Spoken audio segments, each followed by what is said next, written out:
الحمد لله نحمده ونستعينه ونستغفره ونؤمن به ونتوكل عليه ونعوذ بالله من شرور أنفسنا ومن سيئات أعمالنا من يهده الله فلا مضل له ومن يضلله فلا هادي له ونشهد أن لا إله إلا الله وحده لا شريك له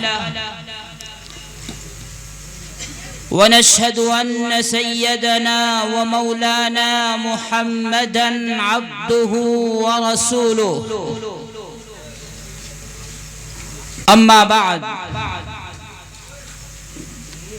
فأعوذ بالله من الشيطان الرجيم بسم الله الرحمن الرحيم وما خلقت الجن والإنس إلا ليعبدون صدق الله العظيم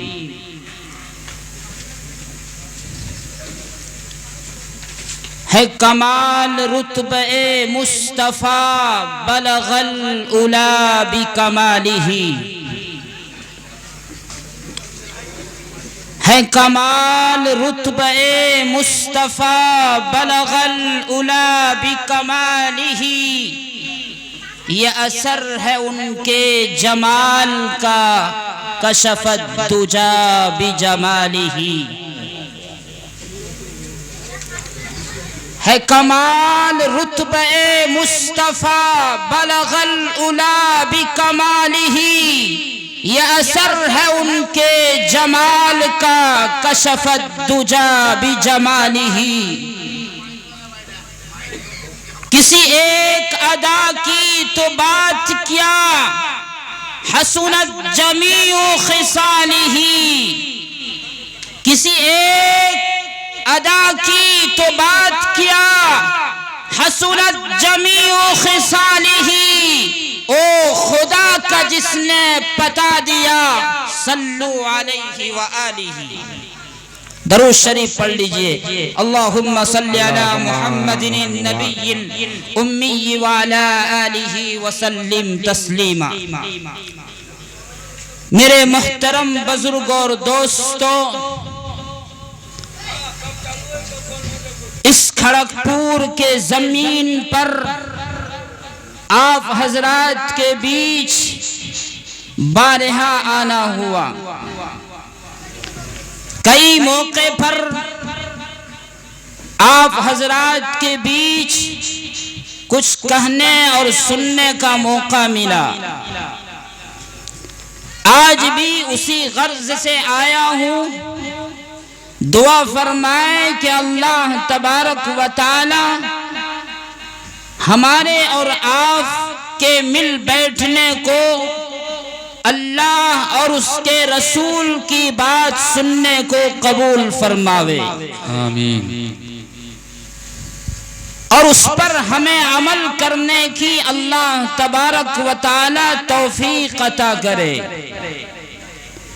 میرے بزرگوں میں نے آپ حضرات کے سامنے قرآن کریم کی ایک آیت پڑھی وَمَا خَلَقْتُ الْجِنَّ وَالْإِنسَ إِلَّا لِيَعْبُدُونَ کہ ہم نے جنات کو ہم نے انسان کو فقط اللہ کی عبادت کے لیے پیدا کیا ہے اللہ نے انسان کو پیدا کیا پیدا کرنے کا مقصد کیا ہوا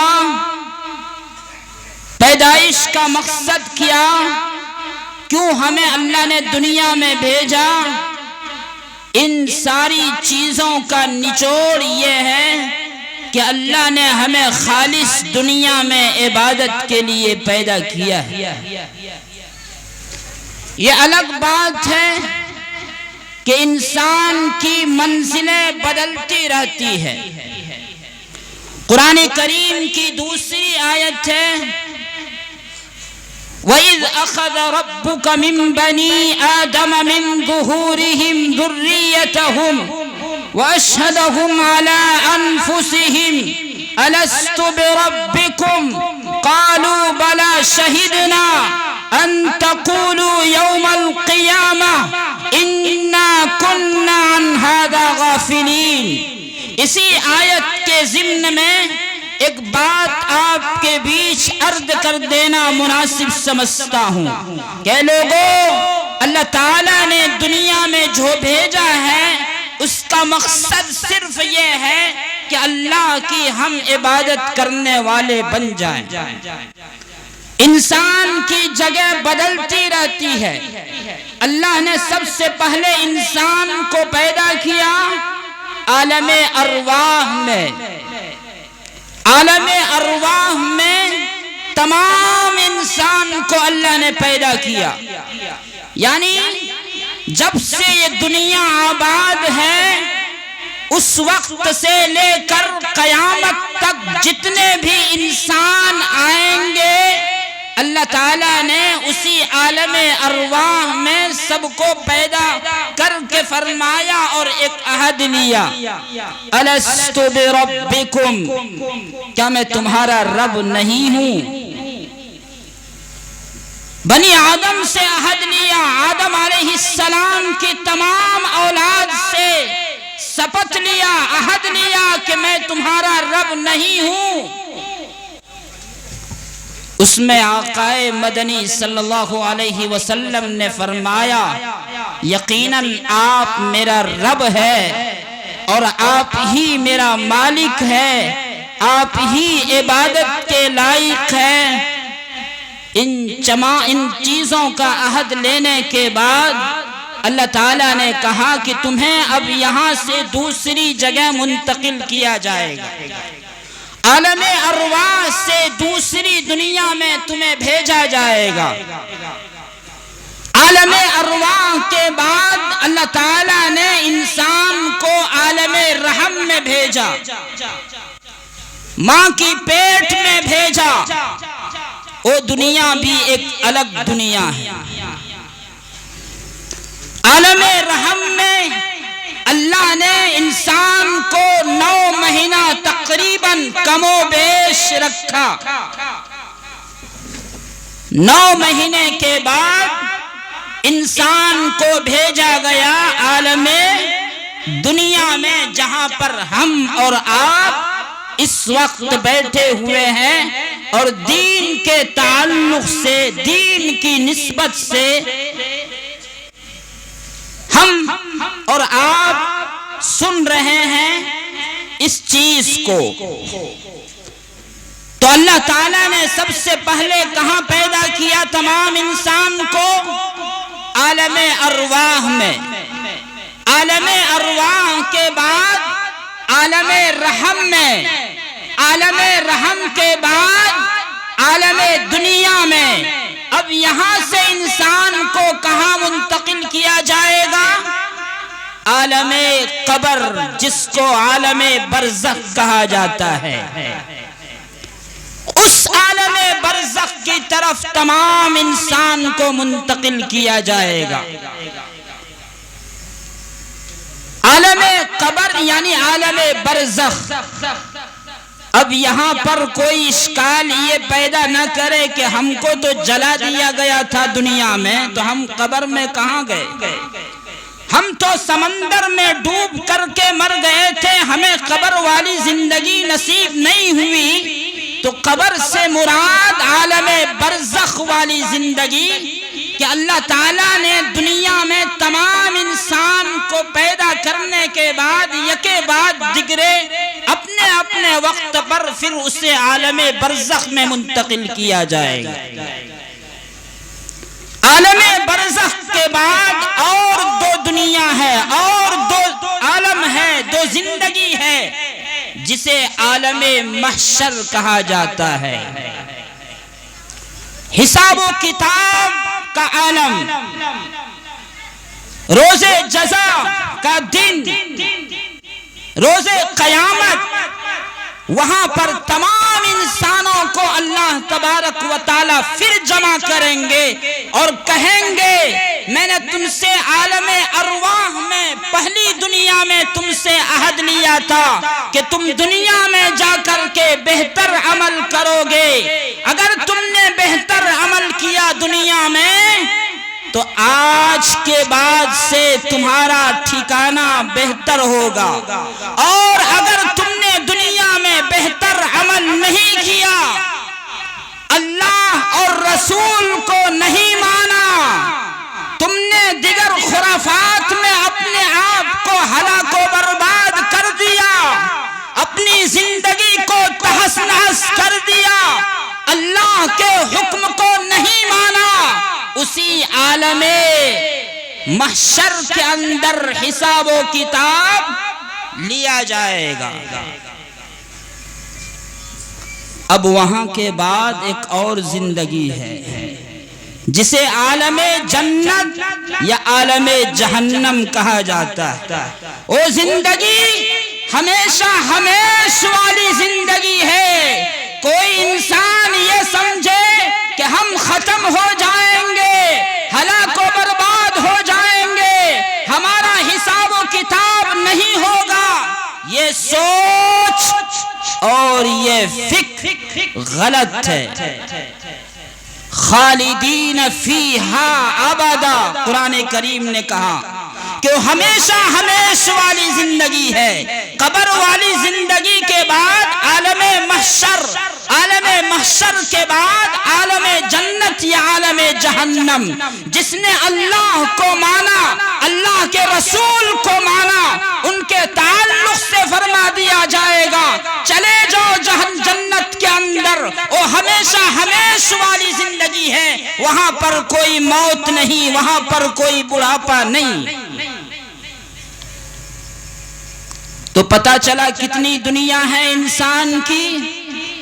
عالم رحم، عالم ارواح، عالم ارواح کے بعد عالم رحم، عالم رحم کے بعد عالم دنیا جہاں پر ہم حضرات بیٹھے ہوئے ہیں، عالم دنیا کے بعد عالم برزخ، عالم برزخ کے بعد عالم محشر، عالم محشر کے بعد عالم جنت یا جہنم۔ پتہ چلا 6 یا 7 جگہ انسان کو منتقل کیا جائے گا۔ جی ہاں، میں قرآن کریم کے حوالے سے یہ بات آپ کے سامنے پہنچا رہا ہوں۔ اب اندازہ لگائیے کہ اللہ تعالیٰ نے انسان کو پیدا کیوں کیا؟ صرف اور صرف اس لیے پیدا کیا کہ انسان اللہ کی عبادت کرنے والا بن جائے، انسان اللہ کی وحدانیت کے اقرار کرنے والا بن جائے۔ اب یہاں سے 2 بات یاد رکھیے۔ نمبر 1، انسان کو ایک مرتبہ پیدا کر دیا، ہمیشہ ہمیشہ اور رہیں گے، کبھی ہلاک و برباد نہیں ہوں گے، ان کی جگہ بدلتی جائے گی۔ انسان شروع سے نہیں تھا لیکن ہمیشہ ہمیشہ رہیں گے۔ پیارے، یعنی اللہ تبارک و تعالی ہمیشہ سے ہے اور ہمیشہ رہیں گے۔ انسان ہمیشہ سے نہیں تھا لیکن ہمیشہ رہیں گے۔ یہ بات آپ کو اچھی طرح معلوم ہو گئی۔ خلاصہ یہ کہ انسان کو اللہ نے خالص عبادت کے لیے پیدا کیا۔ عبادت کے اب صرف یہ مقصد نہ لیا جائے کہ نماز روزہ ہی عبادت ہے، مسجد میں 5 وقتہ نماز پڑھنے یہی عبادت ہے۔ عبادت کے 70 شعبے ہیں۔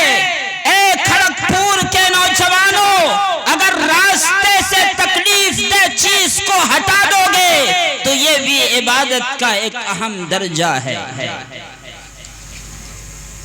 تکلیف دہ چیز کو ہٹا دینا، راستہ صاف کر دینا، راستے سے جانے والے لوگوں کو تکلیف ہو رہی ہو اس چیز کو ہٹا دینا، یہ بھی عبادت ہے۔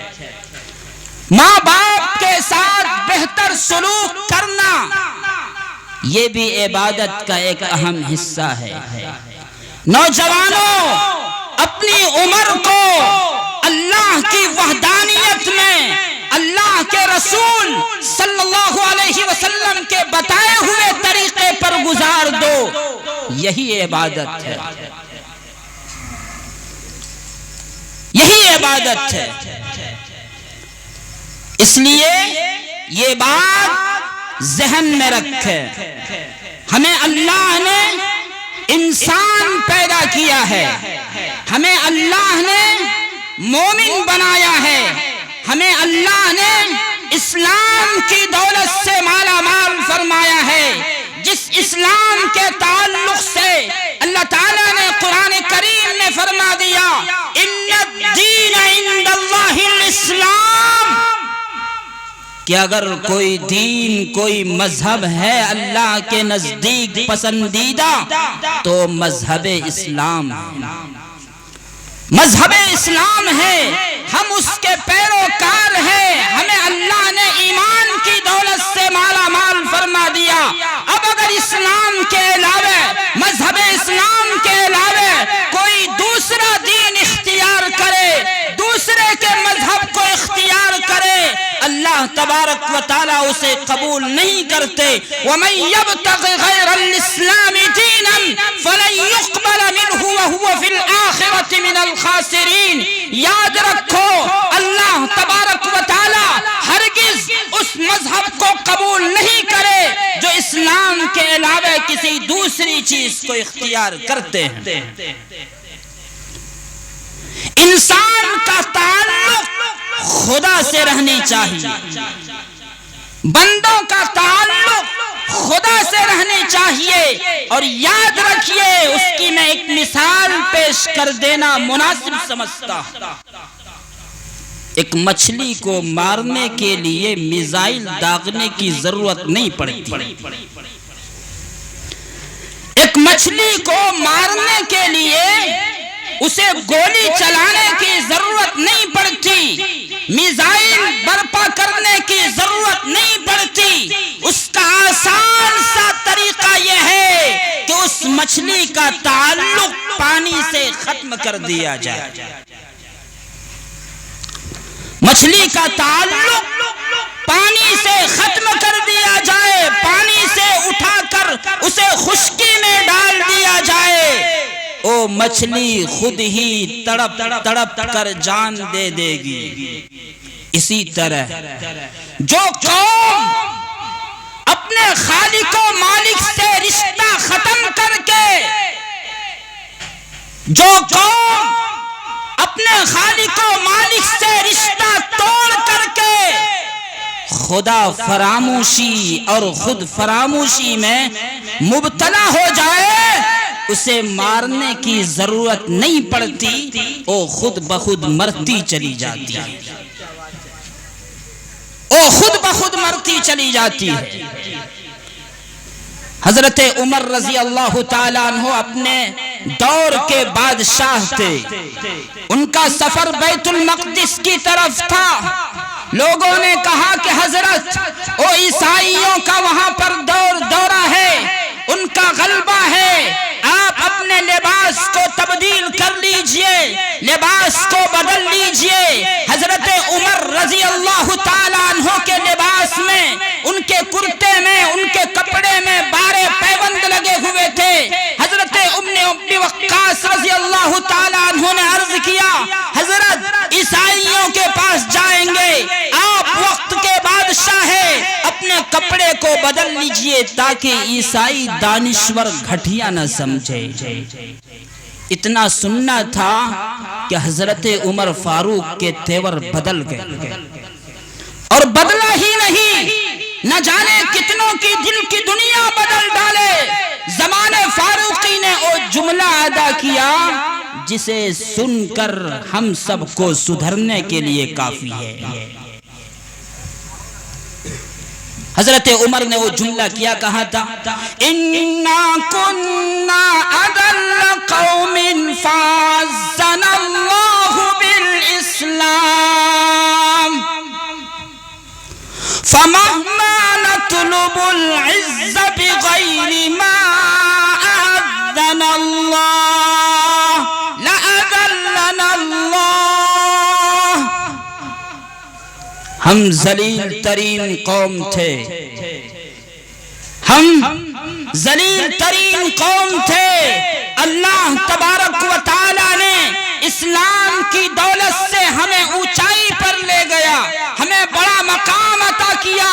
اب اگر ہم اسلام کے علاوہ کسی دوسری چیز کو اختیار کرتے ہیں تو اللہ تبارک و تعالی دوبارہ ہمیں ذلیل و خوار کر دیں گے، دوبارہ ذلیل و خوار کر دیں گے.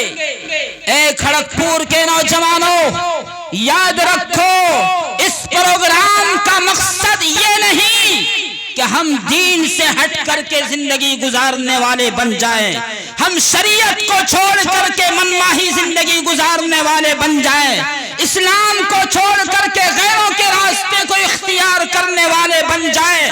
یاد رکھیے اللہ تبارک و تعالی ہماری زندگی میں کبھی سکون اور چین نہیں دے سکتا.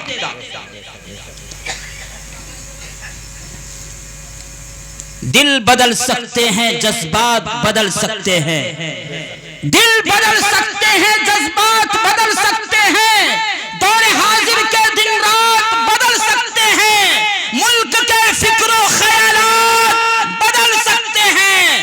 نوجوانوں تم بدل جاؤ تو یارو حالات بدل سکتے ہیں. بے شک. نعرہ تکبیر، نعرہ تکبیر.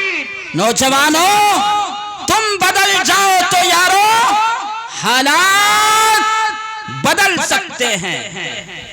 ضرورت ہے اس وقت ہم آئیڈیل بنے.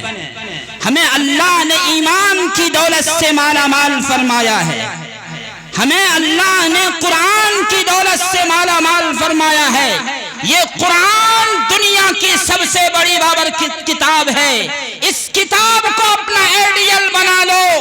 یاد رکھو دنیا کی کوئی طاقت تمہیں ہلاک و برباد نہیں کر سکتی. اور یاد رکھو پیارے آقا صلی اللہ علیہ وسلم جو سب سے بڑا رہبر ہے، دنیا کا سب سے بڑا مقدس انسان، مقدس ہستی اگر کوئی ہے تو ہمارے آقا محمد عربی صلی اللہ علیہ وسلم کی ذات اقدس. ان کی آئیڈیل کو کوئی اپنا لے، ان کے طریقے کو کوئی اپنا لے اور وہ ہلاک و برباد ہو جائے، ایسا نہیں ہو سکتا. ان سے تو صحابہ کرام نے اس قدر عشق کا مظاہرہ کیا، میں بتا دینا مناسب سمجھتا ہوں. نوجوانوں ہم آئیڈیل کس کو بناتے ہیں؟ اس وقت دنیا میں آئیڈیل یا اس ملک کے اندر آئیڈیل کس کو بناتے ہیں؟ دنیاوی کسی فلمی ایکٹر کو اپنا آئیڈیل بناتے. ہمارا آئیڈیل وہ نہیں. آقا صلی اللہ علیہ وسلم کے دوست اور ان کے صحابہ کو کس قدر انہوں نے زندگی میں ان سے محبت کر کے ایک نمونہ پیش کیا اور بتا دیا کہ لوگوں اپنے رسول سے اس قدر محبت کی جاتی ہے، اپنے رسول سے اس قدر عشق کی جاتی ہے، یہ دیکھو. اور میں اس کی مثال پیش کر دینا مناسب سمجھتا ہوں. ابو مہجورہ رضی اللہ تعالیٰ عنہ ایک صحابی رسول ہے. انہوں نے دیکھا اس نے ایمان قبول اس وقت نہیں کیا تھا، ایمان قبول نہیں کیا تھا، غیر مسلم تھے، یعنی ایمان کی دولت سے کوسوں دور تھے. اس نے دیکھا حضرت بلال کو کہ اذان دے رہا ہے، حضرت بلال کو دیکھا کہ اذان دے رہا ہے. بچوں کے ساتھ ابو مہجورہ بھی حضرت بلال کا نقل کرنے لگا. کہا او اذان دینے والوں، دیکھو بلال اذان دے رہا ہے، میں بھی اسی کا نقل کر رہا ہوں. وہی نقل کرنا شروع کر دیا، محمد الرسول اللہ پر پہنچا. آقا نے اس کو دیکھا، کہا ابو مہجورہ ذرا قریب آ جاؤ، قریب آ جاؤ. کہا کیا معاملہ ہے اللہ کے رسول؟ کہا تم بچوں کے ساتھ اذان دیتے ہو، حضرت بلال کا نقل کرتے ہو. کہا قریب آ جاؤ. سینے سے لگایا، ان کے سر پر ہاتھ رکھا کہا ابو مہجورہ پھر وہی کلمہ میں سننا چاہتا ہوں جو کلمہ تم دہرا رہے تھے. کہا اشہد ان محمد رسول اللہ. اللہ کے رسول نے ان کے لیے دعائیں کی, دل میں ارادہ کیا, اس نے ایمان قبول کر لیا, اسی حال میں ایمان قبول کر لیا. اس کے بعد ابو مہجورہ نے پوری زندگی بال نہیں کٹائے. لوگوں نے پوچھا گرمی کا موسم ہے, سردی کا موسم ہے, ابو مہجورہ ذرا بال کٹا لو, لمبے لمبے بال ہو گئے. کہا میں اس بال کو کیسے کٹا سکتا ہوں جس بال پر میرے نبی رحمت کا 2 ہاتھ پڑے ہو اور دستے مبارک پڑے ہو. یہ ابو مہجورہ اس بال کو زندگی بھر نہیں کٹا سکتا. سبحان اللہ, نعرہ تکبیر, نبی کا دامن نہیں چھوڑیں گے. لوگوں, اے نوجوانوں, آؤ میں بتاتا ہوں عشق نبی کیا ہے. ایک صحابی رسول ایمان نہیں لایا, اس نے کہا کہ نبی کے دامن میں جا کر کے ہم ایمان قبول کریں گے اور نبی کو جس حال میں دیکھیں گے اسی حال میں ایمان قبول کریں گے. آقا صلی اللہ علیہ وسلم کے پاس پہنچے, ان کے مجلس کے پاس پہنچے, صحابہ کرام کے بیچ میں حضرت اقدس محمد عربی صلی اللہ علیہ وسلم تشریف فرما تھے. عرض کیا میرے نبی کہاں ہے, میں ان کے ہاتھ پر ایمان قبول کرنا چاہتا ہوں. کہا یہ دیکھو نبی بیچ میں بیٹھے ہوئے ہیں, تمام صحابہ اس کے بیچ میں بیٹھے ہوئے ہیں. نبی کو دیکھا, ان کے گریبان کھلے ہوئے تھے, کرتے کے بٹن کھلے ہوئے تھے. کہا میں اس حال میں ایمان قبول کرتا ہوں. اسی حال میں اس نے کلمہ پڑھ لیا, اسی حال میں اس نے کلمہ پڑھ لیا, لا الہ الا اللہ محمد الرسول اللہ. پھر پوری زندگی اس نے اپنے گریبان کو بند نہیں کیا. لوگوں نے کہا گرمی کا موسم ہے, سردی کا موسم ہے, گریبان کو بند کر لو, کہیں ایسا نہ ہو جائے تمہیں ٹھنڈی کا اثر ہو. کہا میں نے نبی کو پہلی حال میں جس طرح دیکھا تھا اسی حال میں زندگی گزارنا مناسب سمجھتا. سبحان اللہ, سبحان اللہ. میرے نوجوانوں, آئیڈیل بناؤ اپنے رسول کو, آئیڈیل بناؤ آقا صلی اللہ علیہ وسلم کی سیرت کو, اور انہوں نے جو کردار پیش کیا ہے ان کو کتابوں تک نہ رکھا جائے, اپنی زندگی میں لایا جائے.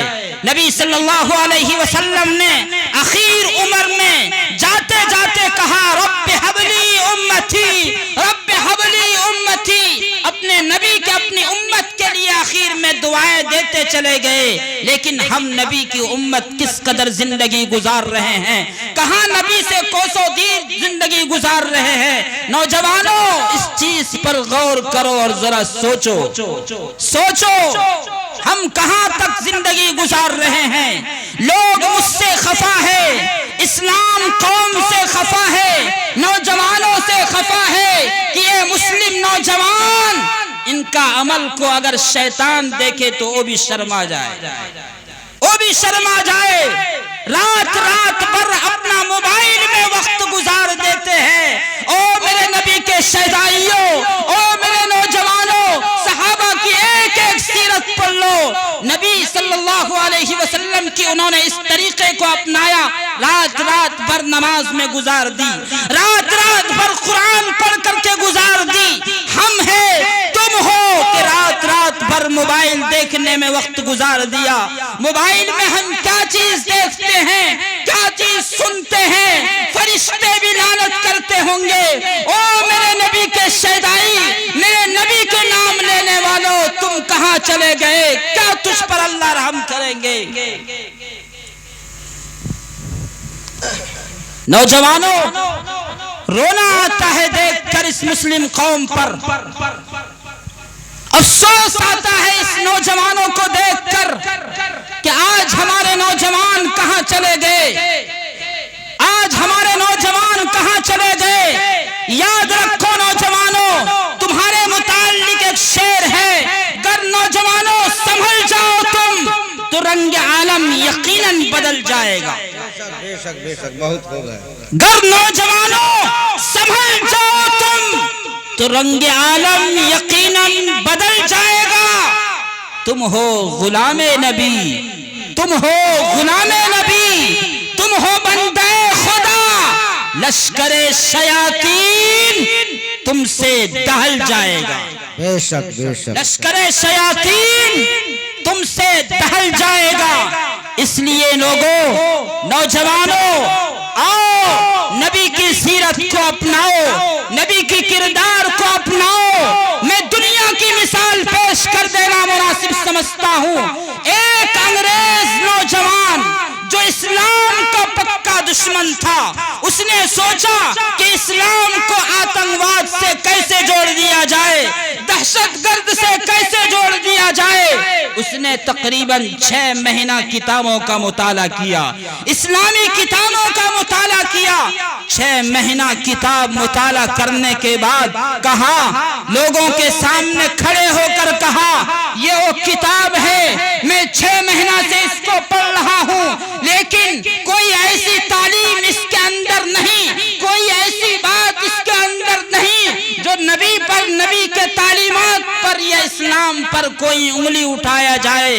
اسی وقت اس نے کلمہ پڑھ لیا، لا الہ الا اللہ محمد الرسول اللہ، اور دنیا کو یہ باور کر دیا کہ اگر دنیا میں سب سے کوئی اعلیٰ و عرفہ مذہب ہے تو مذہب اسلام ہے۔ سبحان اللہ، مذہب اسلام ہے۔ آؤ امریکہ کی ایک خاتون کی بات کر رہا ہوں۔ وہ خاتون اسلام سے نفرت کیا کرتی تھی، مسلمانوں سے نفرت کیا کرتی تھی، لیکن جب دیکھا دنیا میں اس قدر مسلمانوں سے لوگ نفرت کرنے والے پیدا ہو گئے، اللہ نے اس کو توفیق دی اور مسجد میں جا کر کے صرف 5 منٹ بیٹھی۔ 5 منٹ بیٹھنے کے بعد اسے اس قدر اللہ نے سکون عطا کیا۔ مسجد سے نکلنے کے بعد علل اعلان کہا کہ اے دنیا کے لوگوں، یاد رکھو اس روئے سرزمین پر اگر سب سے اعلیٰ وارفہ جگہ ہے اور سب سے مقدس جگہ ہے اور سکون کی جگہ ہے تو مسجد ہے۔ آج مجھے مسجد کے اندر جو سکون ملا ہے اسے میں بیان نہیں کر سکتی۔ اس نے بھی کلمہ طیبہ پڑھی، لا الہ الا اللہ محمد الرسول اللہ۔ دنیا کو یہ بتا دیا کہ لوگوں، مسلمان اور مسلمانوں کا ٹھکانہ کوئی ایسا ویسا نہیں، اسے غور سے دیکھنا چاہیے اور سوچنا چاہیے۔ ہمیں غور کریں، ہمیں دوسروں کی بات پر افسوس کرنے کی ضرورت نہیں، ہمیں نوجوانوں کے تعلق سے غور کرنے کی ضرورت ہے، سوچنے کی ضرورت ہے۔ نوجوانوں، آج کے اس پرفتن دور میں اگر ہم نبی کی ایک سنت کو اپنانے والے بن جائے تو یقین مانیے ہماری زندگی کامیابی سے ہمکنار ہوگی۔ ہم سوچیں، غور و فکر کریں، اپنے والدین کے تعلق سے، اپنے ماں باپ کے تعلق سے، ہم نوجوانی کے عالم میں ماں باپ کے ساتھ کیا برتاؤ کرتے ہیں، ہم خود غور کریں۔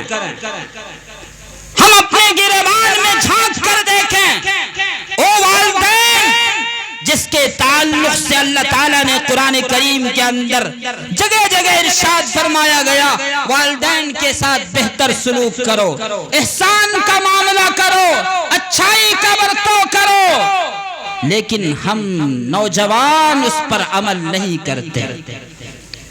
اللہ تعالیٰ نے، اللہ کے رسول نے، قرآن کریم نے صاف طور پر اللہ کے رسول نے اپنے حدیث کے اندر بیان فرما دیا، ہما نارک و جنتک، یہ ماں باپ تمہارے لیے جنت بھی ہے جہنم بھی ہے، جنت بھی ہے جہنم بھی ہے۔ جنت اس لیے ہے کہ اگر ماں باپ کی خدمت کر کے اور بہتر سلوک کر کے ان کے ساتھ بہتر برتاؤ ہم نے کیا تو اللہ تبارک و تعالی مجھ سے راضی ہوں گے اور وہ شخص جنت کمائے گا۔ بے شک۔ اور اگر ماں باپ کو انسان نے تکلیف دی تو قرآن نے صاف طور پر ان پر لعنت کہی۔ اللہ کے رسول نے فرما دیا ہما نارک و جنتک، صحیح برتاؤ اگر ان کے ساتھ نہیں کیا تو ہمارا حشر بھی غیروں کی طرح ہوگا۔ اس لیے لوگوں ہم غور و فکر کریں اس تعلق سے، ہم دین کے معاملے میں سوچیں، ہم تعلیم کے معاملے میں سوچیں، ماں باپ کے حقوق کے تعلق سے سوچیں۔ جب اللہ نے ہمیں عبادت کے لیے پیدا کیا ہے، عبادت کے یہ سارے درجے ہیں، اسے اپنانے کی ہم کوشش کریں اور لوگوں کو بتائیں یہ ہمارے لیے ضروری چیز ہے، لیکن ہم اس پر عمل نہیں کریں گے، رات رات بھر موبائل میں اپنا وقت کھو دیں گے۔ نوجوانوں کون بتانے والا آئے گا؟ کون آخر ہمارے بیچ آئیں گے جو اس چیز کو بتائیں گے کہ ہمارے لیے چیز غلط ہے؟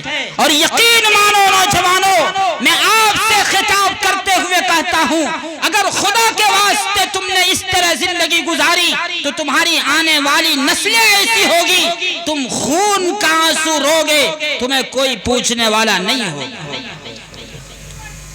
جب ایک ماں باپ غلط راستے کو اختیار کر لے، ان کے والدین غلط راستے پر چلنے والے بن جائے، تو اس کی اولاد صحیح راستے پر صحیح طور پر چلے، یہ کہنا مشکل ہے۔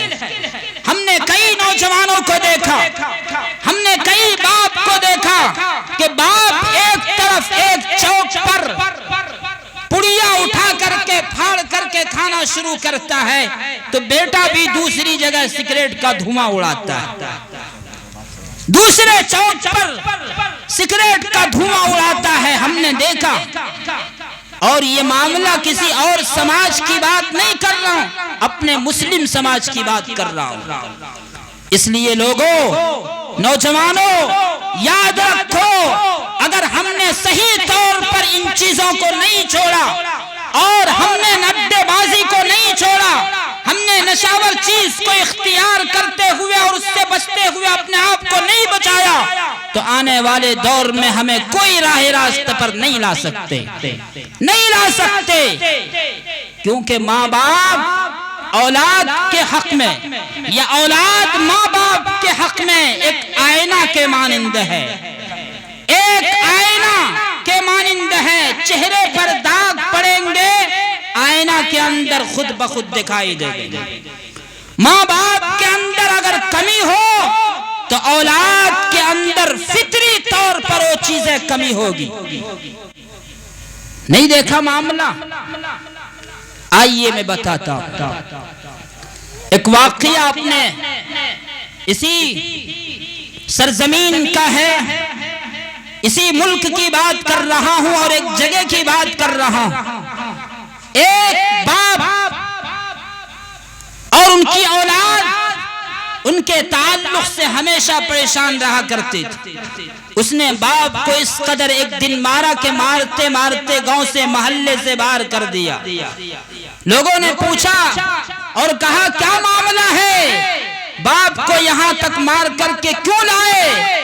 تو باپ بھی عرض کرتا ہے، میرے بیٹا، میں نے بھی اپنے باپ کو مار کر کے یہیں تک لایا تھا، اب مجھے آگے کہاں لے جاؤ؟ یہ معاملہ اپنے اس ملک کی بات کر رہا۔ اس لیے نوجوانوں، سوچو، غور و فکر کرو، ہم جس حال کے اندر اور جس دور سے ہم گزر رہے ہیں، یہ دور انتہائی خطرناک دور ہے۔ اگر ہم اپنے آپ کو نہیں بدلے، اپنی اولاد کو اگر ہم نے کنٹرول پر نہیں لایا، تو ظاہر سی بات ہے ہمیں اور بھی کوئی سمجھانے والے کہاں سے آئیں گے۔ اس لیے لوگوں، ضرورت ہے ہم غور و فکر کریں، سوچیں، تنہائی میں بیٹھ کر کے خود اپنے آپ کے اندر جھانک کے دیکھیں کہ خدایا ہم سے کوئی ایسی گناہ تو نہیں ہو گئی جس کی وجہ سے میرے گھر کے بچے اجڑ گئے، میرے گھر کے بچے نافرمان ہو گئے۔ جی ہاں، یہ باتیں میں اس لیے عرض کر دینا مناسب سمجھتا ہوں کہ جس طرح اپنی بچوں کا، اپنی اولاد کا ہر موڑ پر خیال کرتے ہیں، ان کی تربیت کے تعلق سے، ان کی تعلیم کے تعلق سے ہر موڑ پر خیال کرنا انتہائی ضروری اور لازمی ہے، انتہائی ضروری اور لازمی ہے۔ ورنہ قرآن کریم کی آیت یاد رکھیے، یا ایھا الذین آمنوا قوا انفسکم واہلیکم نارا، کہ لوگوں اپنے آپ کو جہنم کی آگ سے بچاؤ، اپنی اولاد کو جہنم کی آگ سے بچاؤ۔ اے لوگوں، اے گارجینوں، میں آپ سے کہتا ہوں ایک اولاد کے اگر جسمانی طور پر کچھ مرض لاحق ہو جائے، مثال کے طور پر کوئی بخار آ جائے، کوئی مرض لاحق ہو جائے، والدین اس کے لیے بے چین ہو جایا کرتے ہیں، میرے بیٹے کو کیا ہو گیا، ماں بے چین ہو جاتی ہے میری اولاد کو کیا ہو گیا۔ ظاہر سی بات ہے اس کے لیے جب بے چین ہو جاتی ہے ماں، تو اس کی تربیت کے تعلق سے، اس کی ظاہری بیماری کے علاوہ باطنی بیماری کے تعلق سے بے چین ہونا ہمارے لیے ضروری ہے، بے چین ہونا ہمارے لیے ضروری ہے۔ میری مائیں اور بہنیں یاد رکھو، آپ سے میں خطاب کرتے ہوئے کہتا ہوں، آپ بھی گھر کے ایک ذمہ دار شخص ہے، ذمہ دار خاتون ہے۔ خاتون نے اسلام کے تعلق سے جو قربانی پیش کی ہے، وہ قربانی کو اگر ہم پیش کریں تو ہمارے لیے انتہائی ضروری ہے، آج کے دور میں انتہائی ضروری ہے۔ ایک گھر کی خاتون اگر تعلیم یافتہ بن جائے، ایک گھر کی عورت اگر پڑھی لکھی ہو، تو اس سے پورا خاندان تربیت یافتہ ہو جائے گی۔ اور اگر ایک خاتون دین سے دور ہٹ کر کے زندگی گزارنے والی بن جائے، تو خاتون پوری گھر کو تباہ و برباد کر دیتی ہے، پوری گھر کو تباہ و برباد کر دیتی ہے۔ اس لیے جب شادی کا موقع ہو، بیاہ کا موقع ہو، لاکھ ان کے مرد یا ان کے خانہ کے ذمہ دار لاکھ منع کرے کہ یہ رسم مت ایجاد کرو، یہ رسم مت چلاؤ، یہ فلاں بدعت گھر کے اندر قائم مت کرو، اس کی کچھ نہیں چلنے والی، کچھ نہیں چلنے والی۔ لیکن اگر دیندار عورت گھر میں پیدا ہو جائے تو ظاہر سی بات ہے پورے خاندان کو اور پوری بدعت و خرافات کو اپنے کنٹرول میں رکھ کر کے قابو کرے گی۔ اس لیے نوجوانوں، اس چیز کو غور سے سنیں، ہمارے اندر وہ خاتون اس طرح پیدا ہو کہ ان کے اندر دینداری ہو، دین کے تعلق سے، شریعت کے تعلق سے وہ مر مٹنے والی بن جائے۔ یہ ہمارے لیے ضروری اور لازمی چیز ہے، لازمی ہے۔ میری مائیں اور بہنوں، یاد رکھو، اسلام کے تعلق سے سب سے پہلے قربان ہونے والی، شہید ہونے والی کوئی مسلمان، کوئی اور غیر لوگ نہیں تھے، بلکہ عورت تھی، اور وہ حضرت سمیہ رضی اللہ تعالی عنہا تھی، جنہوں نے اسلام پر قربانی پیش کی۔ اس لیے میری مائیں اور بہنوں، آپ اگر دین کے تعلق سے چاہیں تو انقلاب برپا کر سکتی ہے، اور نبی کے دور میں عورتوں نے، خواتین نے، مائیں اور بہنوں نے انقلاب برپا کیا تھا۔ جی ہاں، ایک جنگ کے موقع پر اللہ کے رسول نے کہا چلو جنگ کے میدان میں کون جائیں گے؟ ایک خاتون جس کے گھر میں کوئی مرد نہیں تھا، اس نے اپنے ایک بچے کو لیا، اللہ کے رسول کو کہا میرے رسول یہ میرا ننھا سا بچہ ہے، اس کو لے کر جنگ کے میدان میں آپ چلے جائیں۔ اللہ کے نبی نے فرمایا او میری بہن، او میری ماں، میں اس بچے کو جنگ کے میدان میں لے جا کر کیا کروں، کیا کروں میدان میں لے جا کر کے؟ اس خاتون نے حسرت بری نگاہ سے فرمایا، کہا میرے رسول یہ خاتون عرض کر رہی ہوں، یہ معصوم بچہ، ان کے کوئی ماں باپ، ان کے باپ نہیں ہے، دنیا سے چل بسے ہیں، یہ میرے معصوم بچہ ہے، جب دشمن کی طرف سے تلوار آئے، جب دشمن کی طرف سے تیر آئے، میرے بچے کو ڈھال بنا لینا، اپنے چہرے پر تین آنے مت دینا، یہ بچہ بچہ میرا شہید ہو جائے گا، کل قیامت کے دن میں منہ دکھانے والی بن جاؤں گی کہ بار الہا اپنے بچے کو میدان جنگ میں شہید کرا کر کے آئی ہوں، بار الہا تو اس کی وجہ سے میرے عمل کو قبول فرما لے۔ اللہ اکبر۔ اس لیے خواتین یاد رکھو، آپ دین کے تعلق سے جتنا بیدار رہیں گے، آپ دین کے تعلق سے جتنا بیدار رہیں گے، کسی مرد کی مجال نہیں کہ بغیر نماز پڑھے آپ سے ناشتہ مطالبہ کر لے، کسی مرد کی مجال نہیں کہ بغیر کسی چوچرا کے قرآن کے تلاوت کے آپ سے ناشتہ کا مطالبہ کر لے۔ آپ گھر کے اندر معمول بنا لیں کہ جب صبح ہوگی فجر کی نماز سے پہلے میں نماز کی تیاری کروں گی، گھر کے تمام افراد کو مسجد کی طرف بھیجوں گی اور اسے یہ کہہ دوں گی کہ یاد رکھو جب تک تم فجر کی نماز ادا نہیں کرو گے اس وقت تک تمہیں گھر میں داخل ہونے کا موقع نہیں دیا جائے گا۔ کسی ماں مرد کا بچہ ہو، کسی نوجوان کی یہ طاقت نہیں کہ وہ منہ کے سامنے، اماں کے سامنے، بہن کے سامنے اس طرح فریاد لے کر کے جائے۔ اس لیے نوجوانوں میں آپ سے التجا کرتا ہوں، اپنے مائیں اور بہنوں کے اندر وہ دین اور جرأت پیدا ہو جائے تو میں اسے سلام کرنے کے لیے تیار ہوں، اور میں سلام کرتا ہوں ایسی مائیں اور بہنوں کو۔ ایک ماں گھر کے اندر ہو اور ان کا بچہ جاہل رہ جائے، ظاہر سی بات ہے یہ سب سے بڑا نقصان ہے۔ اس وقت اللہ اور رسول کا نام نہ سیکھ پائے ایک ماں کے ہوتے ہوئے، ایک باپ کے ہوتے ہوئے، تو اس سے کمی اور کیا بات ہو سکتی ہے۔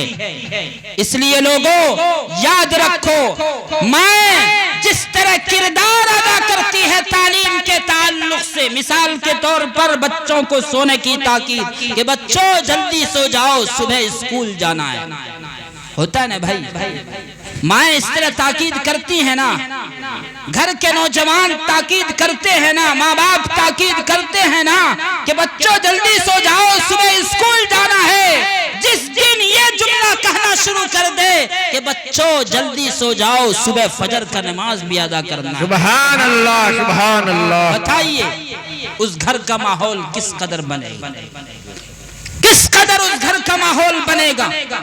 اور یاد رکھو یہی اولاد جب نافرمان بن جائے، ہم شروع سے اس کی تربیت نہیں دی، آگے چل کر کے وہ ایسی جگہ شادی کر لیتا ہے کہ ماں باپ روتا رہتا ہے، حافظ کے پاس، امام کے پاس، مولانا کے پاس کہ خدا را میری اولاد کے لیے دعا کر دیجئے۔ پوری زندگی آپ نے تربیت نہیں دی اپنی اولاد کو، اب عالم اور علماء کی دعا سے کیا وہ تربیت یافتہ بن جائیں گے۔ اس لیے لوگوں یاد رکھو، اولاد کی بھی بڑی ذمہ داری ہے، ماں باپ کی بھی بڑی ذمہ داری ہے۔ حضرت عمر کے دورے خلافت میں ایک شخص، ایک والد محترم جا کر کے عرض کرنے لگے، او امیر المومنین، میں باپ ہوں، میرا بیٹا میری بات کو نہیں مانتا۔ حضرت عمر کھڑے ہو گئے، اپنے مسند سے کھڑے ہو گئے، کہا کہ آپ باپ ہیں، آپ والد محترم ہیں، میرے دور میں آپ کی اولاد آپ کی بات کو نہ مانے، یہ میرے لیے بدنصیبی کی بات ہے۔ لوگوں کو حکم دیا، کہا ان کے بیٹا کو بلا کے لاؤ، کون بیٹا نافرمان ہے بلا کے لاؤ۔ جب بلایا گیا کہا کہ یہ تمہارے والد ہیں، کہا میرے والد ہیں۔ تم اس کے بیٹے ہو، کہا میں بیٹے ہوں۔ کیوں نہیں بات مانتے اپنے والد کا؟ کہا میں بات کیسے مانوں، کیسے بات مانوں اپنے باپ کا، اس نے مجھے تربیت نہیں دی، اس نے مجھے میرا نام صحیح نہیں رکھا۔ کہا کیا نام رکھا تمہارا؟ کہا میرا نام جعل رکھا ہے، اور جعل کے معنی ہوتا ہے گندگی کے کیڑے، پاخانے کے کیڑے، او جعل رکھا ہے۔ حضرت عمر بن خطاب رضی اللہ تعالیٰ عنہ جوش میں آ گئے، کھڑے ہو گئے اور کہا یاد رکھو، اگر تم نے اولاد کی صحیح ذمہ داری ادا نہیں کی، صحیح تربیت نہیں کی، کل قیامت کے دن تم باپ ہو، تم والد یاد رکھو اگر تم نے صحیح تربیت نہیں کی، ہو سکتا ہے تم کل قیامت کے دن اللہ کے گرفت سے باز نہیں، اللہ کے گرفت سے پھر نہیں سکتے، ان کی گرفت میں تم آ سکتے ہو۔ اس لیے لوگوں، اس لیے مائیں اور باپ یاد رکھو اپنی اولاد کی تربیت کی ذمہ داری تم پر عائد ہوتی ہے، اور یاد رکھو دنیا کا سب سے عظیم صدقہ یہ ہے کہ اپنی اولاد کو صحیح تربیت دیا جائے، صحیح تربیت دیا جائے۔ ہم دنیا کے ایکٹنگ کو، ہم دنیا کی طرح طرح کے نئی نئی چیزوں کو دیکھ کر اس طرف نام رکھتے ہیں۔ ابھی کچھ دن کی بات ہے، ایک صاحب کا معاملہ آیا، جب بیٹی سے پوچھا گیا کہ بیٹی تمہارا نام کیا ہے، کہا میرا نام شرکیہ۔ کس نے نام رکھا ہے؟ میرے والد محترم نے رکھا ہے۔ شرکیہ، شرک کرنے والی۔ باپ نے کس طرح نام رکھا اندازہ لگائیے۔ او باپ کس قدر ذمہ داری ادا کرتے ہیں یاد رکھیے۔ اس لیے لوگوں اولاد کے معاملے میں حساس رہا کیجیے، اولاد کے تعلق سے جہاں تک ہو سکے آپ اپنی قربانی کو پیش کیے، اور ضروری ہے قربانی کو پیش کرنا، ورنہ ہم صحیح طور پر اولاد کی اگر تربیت نہیں کی، اولاد جب مجھ سے نافرمان ہو جائیں گے تو اس وقت خون کے آنسو رونے سے کوئی فائدہ نہیں، اور یہ بچپن سے کی جاتی ہے۔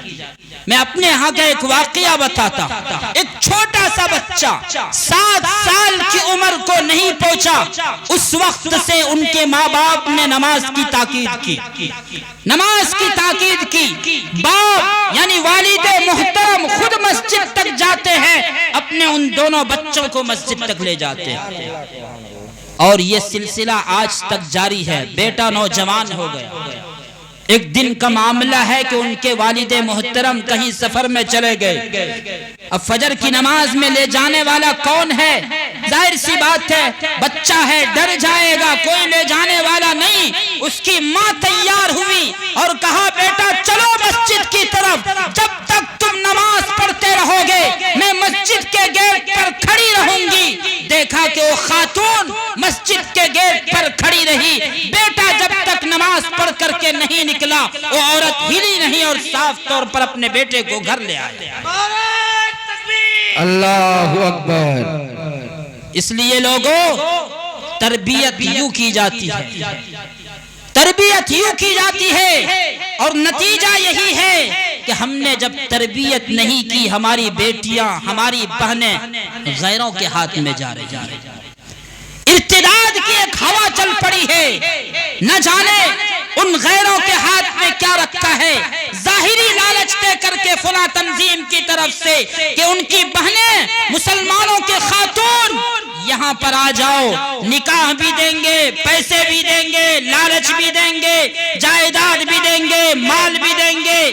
یہ ساری چیزیں آفر جب دی جاتی ہے، بیچاری مائیں اور بہنوں کا بیٹیوں کا ایمان اس قدر ڈاما ڈول ہے کہ ان پیسوں کے چکر میں اپنا مذہب کھو بیٹھتی ہے۔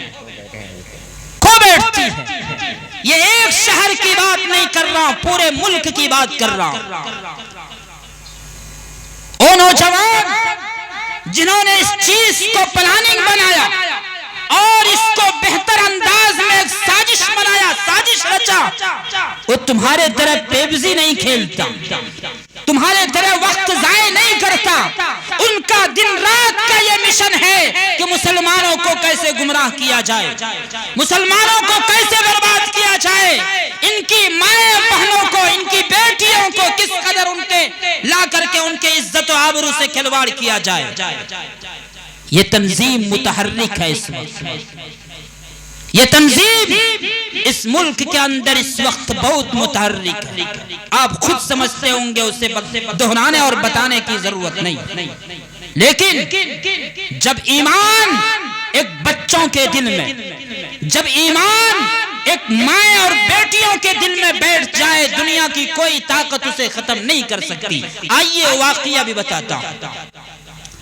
گجرات کے کچھ بھوج کے علاقے میں آج سے تقریباً 20 سال پہلے زلزلہ آیا تھا، وہ زلزلہ گجرات کا پوری دنیا نے دیکھا، پوری آبادی تہس نہس ہو چکی تھی، اور اسی آبادی میں ایک کج بھوج کا ایک علاقہ ہے، وہاں پر دیکھا کہ سارے مکانات ختم ہو گئے، ساری بلڈنگ تہس نہس ہو گئی۔ وہیں پر ایک حافظ قرآن تیار ہوئے، انہوں نے کہا ان بچوں کو ہم قرآن کی تعلیم دیں گے، ان بچوں کو ہم حافظ قرآن بنائیں گے، اللہ اور رسول کی تعلیمات سے ہم ان کے دل کو روشن کریں گے۔ ایک حافظ قرآن تیار ہوا اور بچوں کو دینی تعلیم دینا شروع کیا۔ پھر کیا معاملہ ہوا؟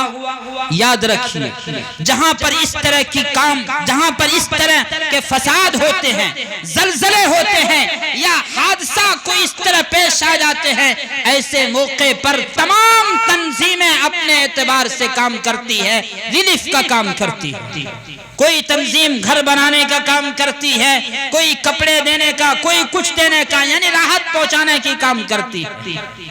ایک بہت متحرک تنظیم، اس ملک کی ایک بڑی سنگٹھن اس وقت جو بہت متحرک، اس نے دیکھا کہ یہ بچے قرآن پڑھ رہے ہیں، ایک حافظ قرآن اسے بیٹھ کر کے قرآن کی تعلیم دے رہا ہے، چلو ان کے پاس چلتے ہیں۔ ان بچوں کے پاس وہ ٹیم گئی، وہ تنظیم کے افراد گئے، کہا کہ بچوں ہم تمہیں یہ ایک ٹافی دیتے ہیں، ایک ٹافی لے کر کے تم خوش ہو جاؤ۔ بچے کا مزاج ہے جب ٹافی دے دیا جائے، چاکلیٹ دے دیا جائے، وہ بچہ خوش ہو جاتا ہے۔ جب بچے کو ٹافی دے دیا، پھر اس کے بعد کہا کہ کپڑے کا تمہیں تھان بھی دیا جائے گا، یہ کپڑے کا تمہیں ایک تھان بھی دیا جائے گا، مگر اس کے لیے شرط ہے کہ میرے مذہب کے تعلق سے تمہیں ایک نعرہ دینا پڑے گا۔ کن سے کہا جا رہا ہے؟ بچوں سے کہا جا رہا ہے، بچوں سے کہا جا رہا ہے کہ میرے مذہب کے تعلق سے تمہیں ایک نعرہ دینا پڑے گا۔ اور نعرہ ایسا ہے کہ اگر اس نے لگایا بچوں نے تو ایمان اس کا سلب ہو جائے گا، ختم ہو جائے گا۔ حافظ قرآن تھے، کہا کہ بیٹا کیا تم نعرہ دینا پسند کرتے ہو؟ کیا ایمان کو سلب کرنا تمہارے لیے مناسب ہے؟ کہا اس سے ایمان چھن جائے گا، کفر کی طرف مائل ہو جاؤ گے۔ اس بچوں نے فوراً ارادہ کیا، ٹافی کو کھایا نہیں، ان کے چہرے پر پھینک دیا اور کہا کہ ایک ٹافی کے بدلے تم میرا ایمان سلب کرنا چاہتا ہے، کہاں ہو تم؟ میں تو اس کا شیدائی ہوں، ان کا کلمہ پڑھنے والا ہوں، لا الہ الا اللہ محمد الرسول اللہ، میرے ایمان کو کوئی سلب نہیں کر سکتا۔ سبحان اللہ، سبحان اللہ، نعرہ تکبیر، سلب نہیں کر سکتا۔ وہ تنظیم کے افراد دنگ رہ گئے، کہا قرآن کی یہی تعلیم، قرآن کی یہی تعلیم ہے، نبی کی یہی تعلیمات ہے۔ جس دن مسلمانوں کے یہ بچے قرآن سے ہٹ جائیں گے، دین سے ہٹ جائیں گے، دنیا کی ساری برائیوں کے اندر اسے مبتلا کرنا آسان ہو جائے گا۔ آزادی کے موقع پر ایک انگریز نے اسی طرح ارادہ کیا، پانی پت کے ایک مدرسے میں گیا اور کہا جتنے مسجد کے اندر قرآن ہے سارے کو جلا ڈالو۔ قرآن کو اٹھانا شروع کیا، مدرسوں سے اٹھایا، کہا او انگریزوں اس قرآن کو جلا کر کیا کرو گے؟ کہا مسلمانوں کا جب قرآن ختم ہو جائے گا ان کا دین بھی مٹ جائے گا۔ ایک حافظ قرآن تیار ہوا، کہا ان بچوں کو جس کے سینے میں قرآن ہے، قرآن تو جلا ڈالو گے، ان بچوں کے سینے کو کہاں ڈالو گے؟ کہاں تک جلاؤ گے؟ کیا ایمان یہیں پر ختم ہو جائے گا؟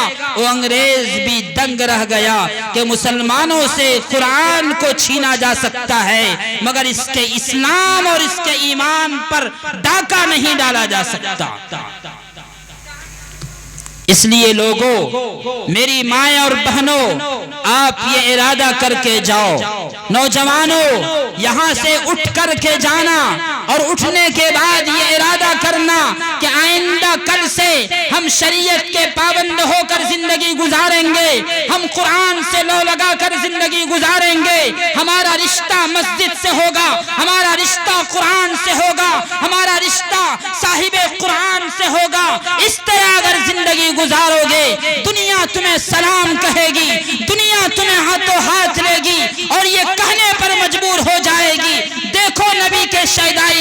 عبداللہ نام ہے، محمد نام ہے، یہ اسی محمد کا ڈپلیکیٹ ہے اور اسی کا یہ کاپی ہے۔ دیکھو اس کو، جب اس نبی کے محمد ان کے شیدائی کا یہ حال ہے، یہ ڈپلیکیٹ اور کاپی محمد کا یہ حال ہے، تو اصل محمد کا کیا حال ہوگا؟ اس لیے لوگوں، نبی نے جو کردار پیش کیا ہے اسے اپنانے کی ضرورت ہے۔ ہم نے بیان خوب سنا اور سنتے رہتے ہیں، سننا چاہیے، لیکن سننے سے زیادہ کہیں ضرورت ہے عمل کرنے کی۔ نبی نے اپنے اخلاق کو یوں ہی پیش نہیں کیا۔ ایک خاتون، ایک بوڑھی عورت جو کوڑا ڈال ڈال کر پریشان تھی اور یہ باور کر لی تھی کہ میں نبی کے راستے میں کوڑا ڈال کر کے اپنے آپ کو فخر محسوس کرتی تھی، لیکن او نبی جس پر قربان جاؤں، ایک دن دیکھا کہ وہ راستے میں بوڑھی عورت نے کوڑا کو نہیں ڈالی۔ پوچھا لوگوں سے، کہاں گئی بوڑھی ماں؟ کہا تو بیمار پڑی ہوئی ہے۔ کہا چلو اس کے گھر پہ عیادت کرنے چلتے ہیں۔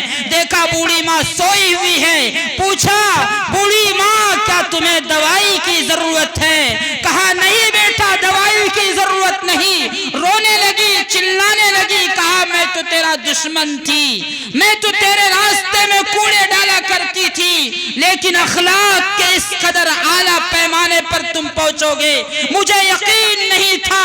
اسی وقت اس نے کہا اے میرے نبی مجھے کلمہ پڑھا دے، لا الہ الا اللہ محمد الرسول اللہ۔ لوگوں، نوجوانوں، یہ ہے نبی کی تعلیمات اور یہ ہے نبی کا آئیڈیل اور طریقہ۔ اس لیے لوگوں، ہم غور کریں، ہم سوچیں تعلیم کے میدان میں ہم کس قدر بکھرے ہوئے ہیں، ہم اس پر بھی غور کریں۔ کہاں ہیں ہم؟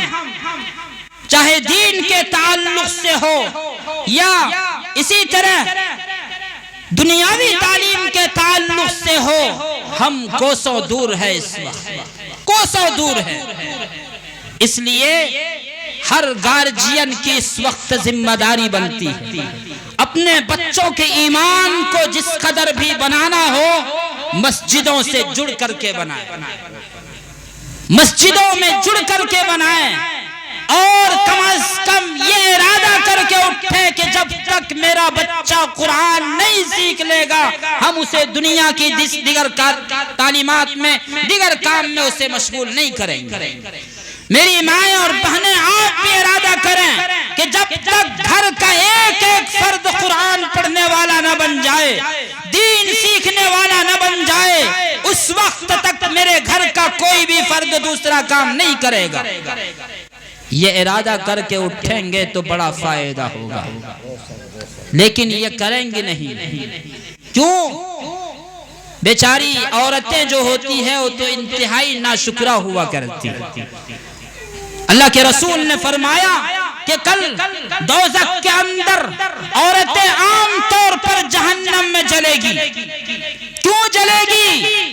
اس بنیاد پر جلے گی کہ شوہروں کی نافرمانی بہت کرتی ہے، بہت زیادہ نافرمانی کرتی ہے، ناشکرہ بہت ہوا کرتی ہے۔ یعنی عید کے اندر اچھا اچھا کپڑا دلا دیجئے ان کو، پھر بھی کہے گی آپ کی زندگی میں کوئی سکون مجھے ملا ہی نہیں، کوئی کپڑا آپ نے دیا ہی نہیں، کوئی سکون نہیں دیا۔ یہ ایک عجیب بات ہے، عورتیں اپنے گھر کے شوہروں کو نہیں مانتی، ہاں دوسرے کے ضرور قائل ہو جاتی۔ ایک عورت کا واقعہ ہے، اس نے اپنے شوہر سے، ان کے شوہر ماشاءاللہ بزرگ آدمی اللہ کے ولی تھے، کہا کہ آپ اللہ کے ولی تھوڑو ہے، اللہ کے ولی میں نے فلاں آدمی کو دیکھا کہ وہ آسمان میں اڑ رہا تھا، فلاں بزرگ تھے آسمان میں اڑتا ہوا جا رہا تھا۔ تو ان کے شوہر نے کہا کہ ارے پگلی وہ تو مہی اڑ رہا تھا، کوئی اور تھوڑو تھا، مہی اڑ رہا تھا، آسمان کے اندر اڑتا ہوا جا رہا تھا۔ اب دیکھیے بیوی یہاں پر بھی قائل نہیں ہوتی، کہا اچھا اسی وجہ سے آسمان میں اڑنے کا انداز بھی ٹیڑھے میڑھے تھا، ٹھیک سے آپ نہیں اڑ رہے تھے۔ بھائی سمجھے کہ نہیں کچھ سمجھے؟ وہاں پر بھی ان کی ناشکری کر بیٹھی، وہاں پر بھی ان کو اللہ کے ولی نہیں مانی، جب اپنی بات آ گئی تو۔ اسی لیے میری مائیں اور بہنوں، ضرورت ہے ہم اسلام کو سمجھیں، ہم شوہر کی قدر کرنے والے بنیں۔ اور یاد رکھو اللہ کے نبی نے یہاں تک فرما دیا کہ اگر اللہ کے بعد کسی کو سجدہ کرنے کا حکم دیا جاتا تو بیویوں سے کہا جاتا کہ اپنے شوہروں کو سجدہ کیا کرو، لیکن سجدہ اسلام میں اللہ کے علاوہ کسی کے لیے جائز نہیں۔ تو اسی سے اندازہ ہوتا ہے شوہر کی کس قدر عزم و عظمت، کس قدر عظمت ہے۔ اس لیے میری مائیں اور بہنیں ذرا غور کریں اس تعلق سے، ہم سوچیں، ہم غور و فکر کریں۔ ہر فرد اور ہر گھر کے ذمہ دار یا محلے کے ذمہ دار ایک پلاننگ کے تحت اپنے محلے اور سماج کو آگے لے جاتے ہیں۔ ہر تنظیمیں، ہر ادارے والے ایک پلاننگ کے تحت اپنے کمپنی کو آگے لے جاتے بڑھاتے ہیں، لیکن ماں باپ نے، گھر کے گارجین نے کبھی نہیں سوچا کہ اپنے بچوں کو ایک پلاننگ کے تحت کیسے تعلیم دیا جائے، کبھی نہیں سوچا۔ اگر ہم سوچے ہوئے ہوتے تو آج تعلیم کے اعتبار سے سب سے آگے ہم ہوتے، سب سے آگے ہوتے۔ اس لیے لوگوں، آج اگر کوئی اشکال پیدا کرے میرے پاس ذرائع نہیں، پیسے نہیں، ہم کہاں سے بچوں کو تعلیم دلوائیں گے؟ یاد رکھو میں اس ملک کی بابائے میزائل کی بات کرتا ہوں، اے پی جے عبد الکلام کی بات کرتا ہوں۔ وہ کوئی اعلیٰ اور اچھے گھر کے تعلق رکھنے والے افراد نہیں تھے، فرد نہیں تھے، ایک غریب انسان کے باپ، ان کے والد محترم انتہائی غریب اور کوئی مال و دولت کے مالک نہیں تھے۔ تعلیم کے میدان میں جب آگے آئے اور اس قدر آگے بڑھے کہ ایک مرتبہ ایسا ہوا پڑھنے کے فیس ان کے پاس نہیں تھے، پڑھنے کے لیے پیسے نہیں تھے، فیس بھرنے کے لیے اسکول میں پیسے نہیں تھے، روپیے نہیں تھے۔ اپنی بہن سے التجا کی کہ او میری بہن، یاد رکھو تمہارے ہاتھ کے اندر، تمہارے ہاتھ کے اندر یہ جو ہاتھ میں پہنی ہوئی زیور ہے، اس زیور کو تم نکال کے دے دو تاکہ میں تعلیم حاصل کروں اور آگے بڑھ جاؤں۔ اس بہن کو بھی میں سلام کرتا ہوں۔ اس بہن نے اپنے ہاتھ سے زیورات کو نکالی، اپنے بھائی محترم کو دے دیا اور کہا یہ لے جاؤ، اگر تم پڑھ کر کے راشٹرپتی بن جاؤ گے، راشٹرپتی بن جاؤ گے، ہندوستان کے سب سے اعلیٰ ڈگری پر پہنچ کر کے اعلیٰ عہدہ حاصل کرو گے، تو میں ایک زیور کیا ہزاروں زیور میرے زندگی میں آ سکتی ہے۔ اور یہ کر کے دکھایا اس نے، سبحان اللہ، یہ کر کے دکھایا۔ اس لیے لوگوں، نوجوانوں، میں بار بار آپ سے کہتا ہوں قرآن کی اس تعلیمات کو اپناؤ جسے اللہ تعالیٰ نے اور اللہ کے رسول نے صاف طور پر اعلان کر دیا کہ مذہب اسلام کو چھوڑ کر کے غیروں کے راستے کو اختیار کرو گے، مذہب اسلام کو چھوڑ کر کے دین سے ہٹ کر کے دوسرے کے طریقے کو اختیار کرو گے، جائز اور ناجائز نہ سمجھ کر کے کسی حرام چیز میں مبتلا ہو جاؤ گے، اسی کے ساتھ زندگی گزارو گے، تو یاد رکھو گے تمہیں کامیابی کبھی نہیں مل سکتی، کبھی نہیں کامیابی مل سکتی۔ اس لیے ضرورت ہے ہم قرآن پر عمل کرنے والا بنے، صاحب قرآن سے لو لگانے والا بنے، ہم ایک اللہ کی وحدانیت اور اللہ کے رسول کا اقرار کرنے والے بنے۔ یہ ہمارے لیے انتہائی ضروری ہے، یہ ہمارے لیے انتہائی ضروری ہے، ورنہ یاد رکھیے اگر اسی لاپرواہی کے ساتھ ہم زندگی گزارتے چلے گئے تو ہمیں کون سمجھانے والا آئے گا؟ کیا ہمارے بیچ اب نبی آئیں گے؟ نہیں لوگوں، نبیوں کا سلسلہ ختم، نبیوں کا دورہ ختم۔ اب ذمہ داری ہم امت پر ہے، آپ پر ذمہ داری ہے کہ جب تک یہ قیامت قائم رہے گی اسی طرح دین کے علماء، دین سے لگے ہوئے افراد، دین کے دائی ہم تک پہنچ پہنچ کر کے اللہ اور رسول کی تعلیمات سے ہمیں آشنا کریں گے، صحیح طریقے پر ہمیں لے جائیں گے، یہ ہم سب کی ذمہ داری ہے۔ اس لیے لوگوں یہ ارادہ کر کے ہم جائیں کہ کل آنے والے وقت میں ہم مسجد سے لگ کر کے یا اسی طرح دین سے جڑ کر کے زندگی گزاریں گے، اور کوئی بھی مسئلہ ہو، کوئی بھی شریعت کا قانون ہو، ہم بار بار اس میں علماء سے رجوع کریں گے، ائمہ سے رجوع کریں گے، اور اسی رجوع کے ساتھ ہم زندگی گزاریں گے۔ تو میں سمجھتا ہوں انشاءاللہ اس کا بہتر نتیجہ ہمیں ملے گا، انشاءاللہ بہتر نتیجہ ملے گا۔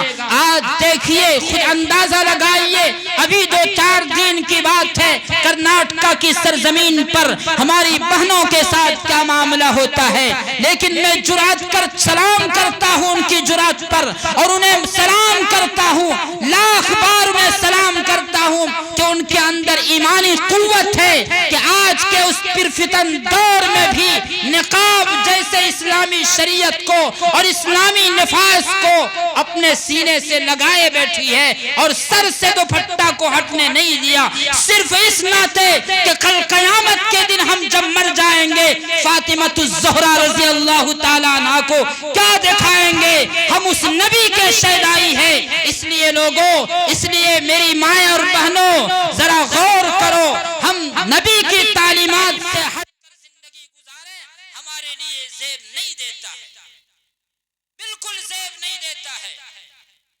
ہم یہ بھی ارادہ کریں کہ کل آنے والا کوئی بھی گھر کا فرد ہو، کوئی بھی گھر کا بچہ ہو، ہمیں اسے قرآن کی تعلیمات سے آراستہ کرنا ہمارے لیے ضروری ہے۔ ایک واقعہ سنا دو اس تعلق سے۔ ایک شخص انتہائی گناہگار تھا، لیکن جب وہ دنیا سے جا رہا تھا، اس کی ماں حمل سے تھی، یعنی اس کی بیوی حمل سے تھی، اور اسی کے بیچ اس نے یہ وصیت کر دیا کہ میں تو انتہائی گناہگار ہوں، میرے پاس کوئی بہتر عمل نہیں ہے جس کی وجہ سے مجھے اللہ تبارک و تعالی بہتر بدلہ عطا کرے، لیکن ہاں یاد رکھنا، تمہارے مادر پیٹ کے اندر جو بچہ پل رہا ہے، اسے پہلی فرصت میں پیدا ہونے کے بعد، کچھ ہوش سنبھالنے کے بعد اسے مدرسے میں داخلہ کرا دینا، مدرسے میں داخلہ کرا دینا، کسی مکتب میں جا کر کے قرآن کی تعلیم دلا دینا۔ وہ شخص دنیا سے چل بسا، دنیا سے چل بسا۔ جب معاملہ آیا کہ اسے جہنم میں لے جانے کا حکم دے دیا، فرشتوں کو اللہ نے حکم دیا ہے، فرشتوں جاؤ اسے جہنم کی طرف لے جاؤ۔ پھر کچھ دیر کے بعد اللہ تعالیٰ نے کہا نہیں، اسے جہنم میں نہیں بلکہ جنت کی طرف لے جاؤ، جنت کی طرف لے جاؤ۔ تو فرشتوں نے کہا بار الہ، ابھی تو آپ نے کہا کہ اسے جہنم کی طرف لے جاؤ، پھر آپ نے دوبارہ کہا کہ اسے جنت کی طرف لے جاؤ، کیا معاملہ؟ وجہ کیا ہے؟ کہا وجہ یہ ہے کہ جس دن یہ انتقال ہوا تھا، جس دن یہ مرا تھا، اسی دن اپنی بیوی سے اس نے یہ وصیت کی تھی کہ میں جب مر جاؤں میرے بچے کو قرآن کی تعلیم دے دینا۔ آج ان کا بچہ مکتب میں بیٹھ کر کے قرآن سیکھ رہا ہے، اور وہاں پر کہہ رہا ہے بسم اللہ الرحمن الرحیم، تتلاتی زبان میں کہہ رہا ہے شروع کرتا ہوں اللہ کے نام سے جو بڑا مہربان ہے، نہایت رحم والا ہے۔ اے فرشتوں تم گواہ رہو، جن کا بیٹا مجھے رحمان اور رحیم کہہ کر پکار رہا ہو، میں ان کے والد محترم کو جہنم میں بھیج دوں، یہ میرے شان کے خلاف ہے۔ نعرہ تکبیر، ماشاءاللہ۔